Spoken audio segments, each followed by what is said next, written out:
الحمد لله رب العالمين والعاقبة للمتقين ولا عدوان إلا على الظالمين وأصلي وأسلم على نبينا محمد وعلى آله وصحبه أجمعين أما بعد. Nous entamons aujourd'hui l'étude des piliers de la foi. Nous allons aborder l'étude de ces piliers de manière simple et concise, Inch'Allah ta'ala. Tout d'abord, qu'est-ce que la foi? Ce qu'on appelle en arabe al-iman. Sachez que al-iman, dans le langage de la législation islamique, englobe les paroles, les actes, la croyance et les actes du cœur. Celle-ci peut augmenter, celle-ci peut diminuer. De même que la foi peut se fragmenter, dans le sens où, lorsqu'on délaisse une chose de celle-ci, cela n'implique pas forcément que toute la foi disparaisse, contrairement à ce que certains groupes innovateurs croient. Donc la foi englobe les actes, les paroles, les actes du cœur et la croyance. La preuve de cela est la parole du prophète alayhi salatu wassalam lorsqu'il dit « Al-imanu bid'un wa sab'una shu'batan a'laha kalimatu la ilaha illallah wa adnaha imatatul adha 'ani at-tariq wal haya'u shu'batun min al-iman » Dans le sens de ce hadith, la foi est constituée de 70 branches. La plus haute de celle-ci est la parole la ilaha illallah et le degré le plus bas est le fait de repousser un obstacle de la route. Et la pudeur fait partie de la foi. Donc ici, dans ce hadith, regardez, il a mentionné la parole par laquelle on rentre dans l'islam. La ilaha illallah. Donc le prophète alayhi salatu wassalam a mentionné ici les branches de la foi, leur nombre, et parmi celles-ci, une parole.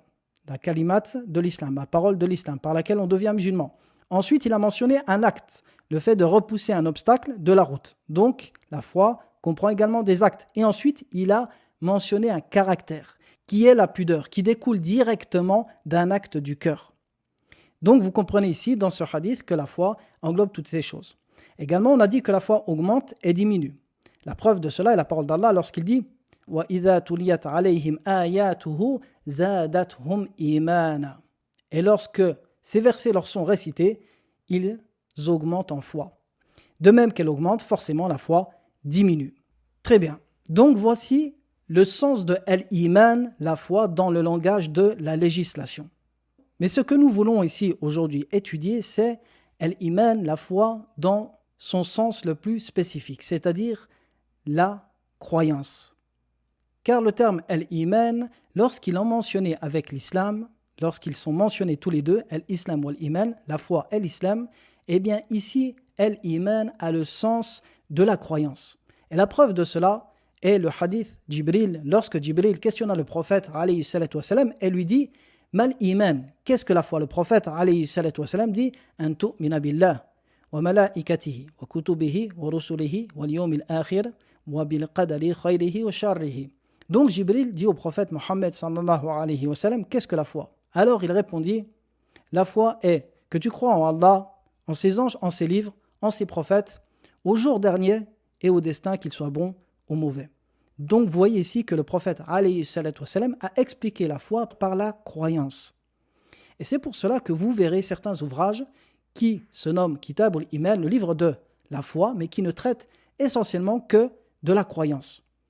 Et d'autres livres, comme par exemple Shu'ub al-Iman de l'imam al-Bayhaqi, qui cette fois-ci va traiter les sujets de la foi, mais dans son sens large. Il va rappeler ici toutes les actions, toutes les paroles, toutes les croyances, les actes du cœur qui sont liés directement à la foi.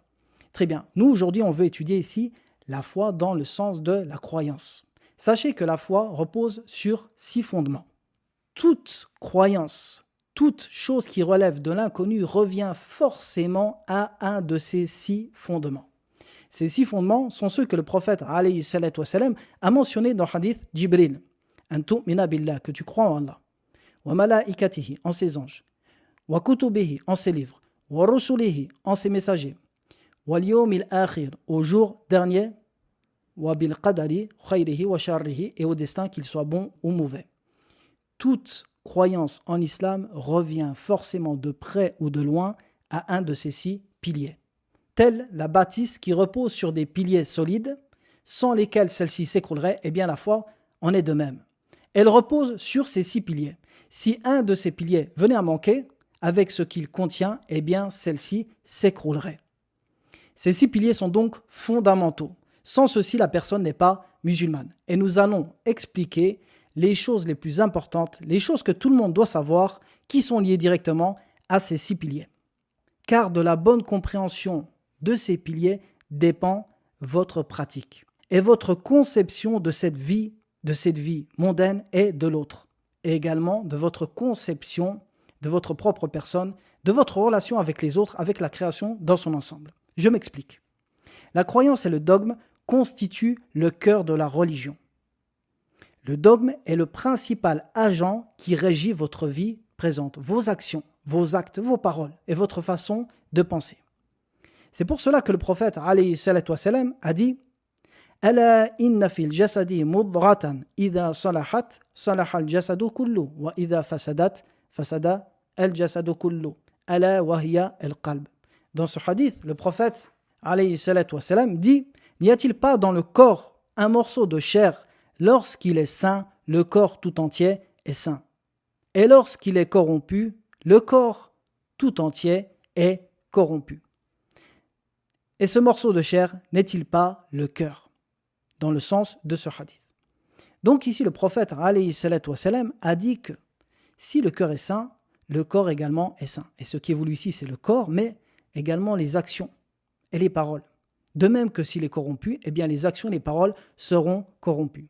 Ibn Mulaqqin dit, en commentant ce hadith, le cœur est tel le roi dont le corps et ses membres sont ses sujets. La corruption du cœur peut venir de 2 maladies. Et toutes les maladies du cœur reviennent toujours principalement à une de ces 2 maladies. La première, c'est les désirs, les envies que l'homme a. Et des désirs viennent la tyrannie, l'orgueil, la haine, la jalousie. Et de cette haine et de cette jalousie peut entraîner des actes du corps tels que le meurtre, le vol et ainsi de suite. Donc vous comprenez ici comment le cœur encore est l'élément principal qui régit les actes de l'homme. Donc la première maladie qui peut corrompre le cœur est les désirs. La deuxième maladie qui peut corrompre le cœur, et c'est certainement la plus dangereuse des 2, c'est les ambiguïtés. Les ambiguïtés est le fait d'avoir une mauvaise croyance dans sa religion. Et les ambiguïtés, comme je vous l'ai dit, c'est certainement la maladie la plus destructrice pour le cœur. Pourquoi ? Car celle-ci se lie directement à votre croyance. Elle gangrène votre croyance jusqu'à ce que le malade voit le faux comme vérité ou la vérité comme fausse. C'est pour cela que Hudhayfa ibn al-Yaman, le célèbre compagnon du prophète, alayhi salatu wassalam, dit certes l'égarement véritable est que tu acceptes ce que tu réprouvais et que tu réprouves ce que tu acceptais. Et tout cela est lié au cœur directement. Donc il est essentiel d'étudier la croyance de manière correcte, d'avoir une croyance ferme, fiable et bonne. Et c'est pour cela que les premiers versets qui furent révélés du Coran étaient des versets qui traitaient essentiellement de la croyance. Aïcha, la mère des croyants, radiyallahu anha, nous dit « Ce qui fut révélé en premier du Coran, au début de la révélation, fut des sourates de Al-Mufassal. Al-Mufassal, c'est des sourates qui viennent de Surat Qaf jusqu'à la fin du Coran. Elle dit donc des sourates de Al-Mufassal dans lesquelles se trouve la mention du paradis et de l'enfer, jusqu'à ce que les gens rentrent dans l'islam, alors il fut révélé le halal et le haram. Ensuite, Aïcha dit, et si la première chose qui fut révélée aurait été ne buvez pas d'alcool, les gens auraient certes dit jamais nous délaisserons l'alcool. Dans un hadith, dans le sens de celui-ci rapporté par l'imam al-Bukhari. Donc Aïcha nous dit que la première chose qui a été révélée, c'est les versets qui touchent à la croyance, afin que les gens acceptent ensuite les prescriptions, les injonctions divines, et que sans cette croyance, ils n'auraient jamais accepté celle-ci. Donc voyez encore l'importance de celle-ci. Et si vous analysez et méditez les versets mécois, c'est-à-dire les versets qui furent révélés dans l'époque où le prophète alayhi salatu wassalam vivait à la Mecque, avant son émigration, vous trouverez que la plupart de ces versets traitent principalement du tawhid, de l'unicité d'Allah, de l'interdiction du shirk, de la bonne annonce du paradis à ceux qui obéissent et suivent, et la menace de l'enfer. et le rappel du jour dernier auquel les polythéistes arabes mécroyaient. Donc, la croyance, la foi, est construite sur 6 piliers. Nous allons étudier ces piliers en mentionnant les principaux sujets liés à ces piliers que tout le monde doit connaître. Et comme je vous le disais, aucun chapitre de la croyance ne revient pas à un de ces 6 piliers, quel qu'il soit.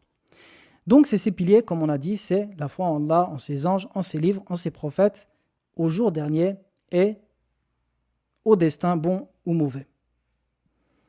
Dans la prochaine leçon, nous aborderons le premier pilier, la foi en Allah, qui est certainement le pilier le plus important. Je vous dis à très bientôt pour la prochaine leçon. Wa sallallahu ala nabiyyina Muhammadin wa ala alihi wa sahbihi wa sallam.